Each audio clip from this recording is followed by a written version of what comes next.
पिछले हफ्ते इंडिया के स्टॉक मार्केट में एक बार फिर से गौतम अडानी का नाम बना रहा। गौतम अडानी की डिफेंस में इंडिया के टॉप गवर्नमेंट लॉयर्स ने अपना स्टैंड लिया, लेकिन इनके अलावा वॉक्सवैगन पर एक बड़ा टैक्स इवेजन का इल्जाम लगा है, जिसका इम्पैक्ट ऑटो सेक्टर पर देखने को मिल सकता है। मार्केट्स में कुछ बड़ी इन्वेस्टमेंट भी हुई है, जो फ्यूचर में इंडियन इकोनॉमी के लिए गेम चेंजर हो सकती है। इस वीडियो में हम इन सभी अपडेट्स की डिटेल शेयर करेंगे और देखेंगे कि कैसे ये हमारी इकोनॉमी पर इम्पैक्ट डाल रही है।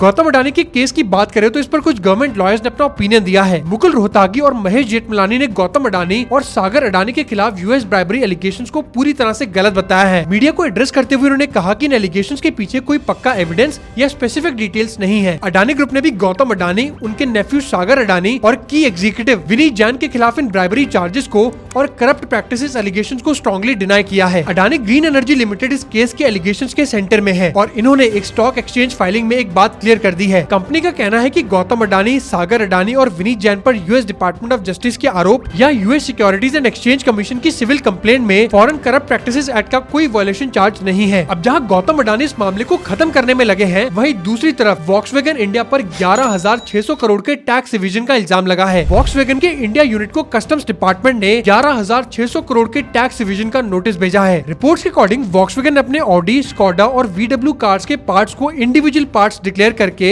लो इंपोर्ट ड्यूटीज पे की, जबकि पूरे कार पर ज्यादा टैक्स लगता है। इन्वेस्टिगेशन के अकॉर्डिंग कंपनी ने 19,400 करोड़ रुपए का टैक्स देना था, लेकिन उन्होंने सिर्फ 8,000 करोड़ रुपए की पेमेंट की है। फिलहाल वॉक्सवैगन सभी एलिगेशंस को एनालाइज कर रही है और अथॉरिटीज के साथ कोऑपरेट करने का प्रॉमिस किया है, लेकिन कस्टम्स डिपार्टमेंट का कहना है कि ये जानबूझकर टैक्स बचाने की कोशिश कर रहे थे। ये केस वॉक्सवैगन इंडिया के लिए एक बड़ी प्रॉब्लम बन सकता है, जो उनकी मार्केट की इमेज को खराब कर सकता है। अभी तक इनकी तरफ से कुछ रिस्पॉन्स नहीं आया है और इंडस्ट्री एक्सपर्ट्स इस मैटर को क्लोजली वॉच कर रहे हैं। इसके साथ हम आगे बढ़ते हैं इन्वेस्टमेंट न्यूज की तरफ। बात करते हैं LIC लाइफ इंश्योरेंस के बारे में।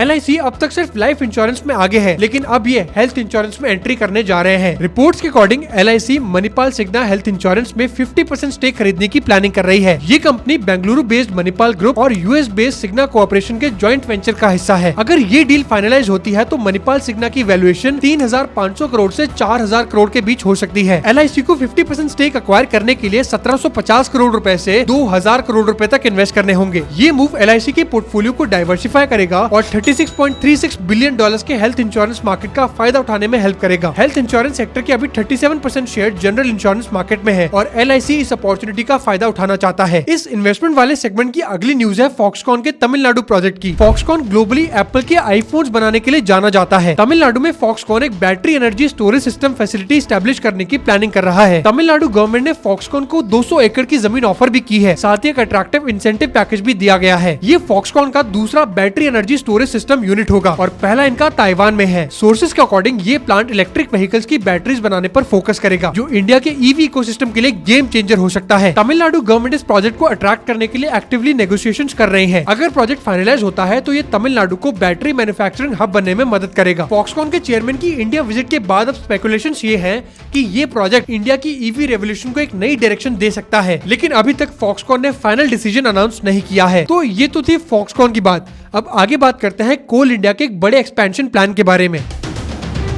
कोल इंडिया लिमिटेड अगले 5 सालों में 36 नए माइनिंग प्रोजेक्ट्स लॉन्च करने की प्लानिंग कर रहा है। मिनिस्टर जी किशन रेड्डी ने कंफर्म किया कि कोल मिनिस्ट्री अब तक 175 कोल डिपॉजिट एलोकेट कर चुकी है, जिसमें से 54 ऑपरेशनल है। इंडिया का 2023-24 का कोल प्रोडक्शन 997.8 मिलियन टन तक पहुंच गया, जो पिछले साल के 893.19 मिलियन टन से काफी ज्यादा है। लेकिन नए माइनिंग प्रोजेक्ट के साथ डिस्प्लेसमेंट और इन्वायरमेंटल इम्पैक्ट के चैलेंजेस भी होंगे। हर प्रोजेक्ट के लिए इन्वायरमेंटल इम्पैक्ट असेसमेंट कंपलसरी है, जो डिस्प्लेसमेंट और लाइवलीहुड लॉसेस को मिनिमाइज करने के लिए होता है। कोल मिनिस्टर का कहना है कि ये नए प्रोजेक्ट इंडिया की एनर्जी सेल्फ सफिशिएंसी और ग्रोथ टारगेट्स को अचीव करने के लिए क्रूशियल है। इन सब खबरों के साथ एक कंपनी ने पिछले हफ्ते $1 बिलियन का फंड रेज भी किया था, जो कि है जोमैटो। जोमैटो ने अपने इंस्टीट्यूशनल इन्वेस्टर से 8,300 करोड़ रुपए रेस किए हैं, जो उनके क्विक कॉमर्स यूनिट ब्लिंकिट के एक्सपेंशन के लिए यूज होंगे। ब्लिंकिट अब इन्वेंट्री लेड मॉडल पर शिफ्ट होगा, जिसमें वेयर हाउसिंग और प्रोडक्ट कंट्रोल उनके हाथ में होगा। 2021 के IPO के बाद से ये जोमैटो की अब तक की सबसे बड़ी फंड रेज है। इंडिया के कुछ सबसे बड़े म्यूचुअल फंड्स जैसे कि मोतीलाल ओसवाल और HDFC फंड्स ने इस फंड रेजिंग में पार्टिसिपेट किया था। ब्लिंकिट का क्विक कॉमर्स मार्केट में 40% शेयर है और ये स्टेप उनके राइवल स्विगी और जेप्टो के अगेंस्ट उनकी पोजीशन को मजबूत करेगा। लेकिन क्विक कॉमर्स मार्केट में कंपटीशन इंटेंस है। फ्लिपकार्ट और रिलायंस जैसे प्लेयर्स मार्केट पे एंटर कर रहे हैं, जो अगले कुछ महीनों में जोमैटो के लिए चैलेंजिंग बन सकते हैं। अब बढ़ते हैं वीडियो के लास्ट सेगमेंट में, जिसमें हम बात करेंगे ओला के कमबैक की।